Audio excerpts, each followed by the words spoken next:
I'd like to talk about Jesus getting angry.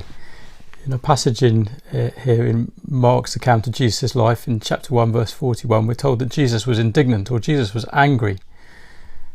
And it seems a bit strange, because the reason he's angry, it seems, is because this man with leprosy has come to him and asks him, if you're willing, would you please make me clean?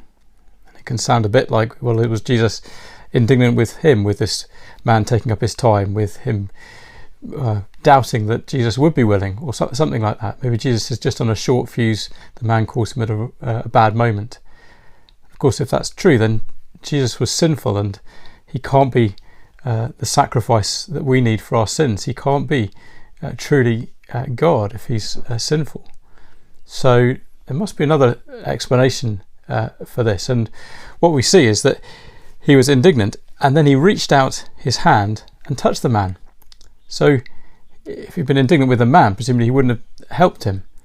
So what we see here, I think, is something that we see John record at the graveside of Lazarus, where Jesus wept and Jesus was angry. The presence of evil and sin in the world that shows itself in the way that this world is so broken in so many ways. And we see it in disease and illness, as well as in other ways too. And Jesus here is indignant. And this is the good news of Jesus' anger. His anger at evil and at sin is why he's come to make us clean, come to be the one to set us right, to restore us.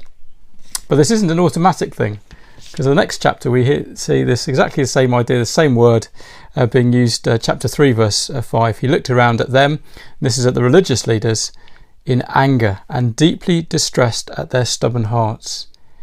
You see, Jesus is angry at evil and at sin. And so unless we come to him like this leper and say, please, if you're willing, make me clean, then we're going to be on the receiving end of Jesus' anger. And rather than it saving us, it will condemn us. So yes, Jesus is angry.